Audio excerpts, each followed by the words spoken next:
বাংলাদেশের প্রকৃত হিন্দু কারা আর ভারতীয় দালাল হিন্দু কারা, এই ভিডিওটা দেখলে বুঝতে পারবেন। বাংলাদেশের রাম মন্দির নিয়া রংপুরে যে সমস্ত কিছু হিন্দুরা যেভাবে বক্তব্য দিতে আছেন,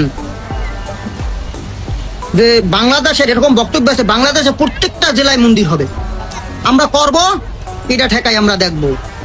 আচ্ছা, আপনারা যে হিন্দু, এটা কি আপনাদের মাথায় আছে? এই সমস্ত বক্তব্য কার ইন্ধনে দিতে আছেন? কোন দেশের ইন্ধনে দিতে আছেন? কারণ আপনাদের তো বাড়িঘর ভারতে, আপনারা ভারতে চলে যাবেন। যখন আপনাদেরকে ধাওয়া দিবে তখন তো আপনারা ভারতে চলে যাবেন। এইখানে বাংলাদেশে যে সাধারণ হিন্দু, তাদের অবস্থা কি হবে? আপনারা তো ভারতের এজেন্ট, আপনারা ভারতের এজেন্ট, ভারতের হয়ে আপনারা কাজ করতেছেন। এইটা একটা মুসলিম কান্ট্রি, বুঝতে হবে। বক্তব্য যা দেন মাথায় রাখবেন।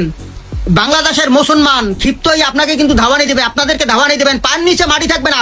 সাধারণ হিন্দুরা বিপদে পড়ে যাবে, আমাদের মতো যারা আছি তারা বিপদে পড়বো। এই কামও করবেন না। আর যদি এ ধরনের কিছু আভাস পাই এই মন্দির নিয়ে, এই আপনার মূর্তি নিয়ে কিন্তু ষড়যন্ত্রের গন্ধ আসতেছে, আমি বাংলাদেশের প্রত্যেকটা মুসলমানকে বলবো, ওনারা যে বক্তব্য দেয় এই বক্তব্যতে স্পষ্ট যে ষড়যন্ত্রের গন্ধ চলতে আছে। আপনারা মুসলমান যারা আছেন, আর যদি এই আন্দোলনে আপনারা যদি সফল হইতে না পারেন, তাই কিন্তু আপনারা হেরে যাবেন ভারতের কাছে।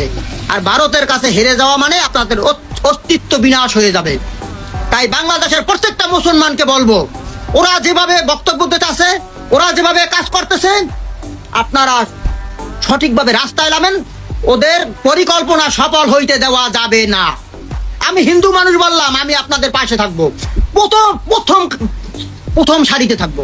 আমি ওয়াদা দিলাম আপনাদের কাছে, যদি আমি আমার ওয়াদা বরখেলাপ করি, আপনারা জুতা পিটা করছেন, প্রথম সারিতে আমি থাকবো। কারণ এই হিন্দু, এই বাংলাদেশের হিন্দু না, ভারতের হিন্দু, বক্তব্যে বোঝা যায়। কারণ এরা ভারতের এজেন্ট হয়ে কাজ করতেছে। আমাদের সাধারণ হিন্দু যারা আছি তাদেরকে এরা বিপদে ফেলাবে। এরা কোনোদিনও এই পরিকল্পনা সফল হইতে দেওয়া যাবে না।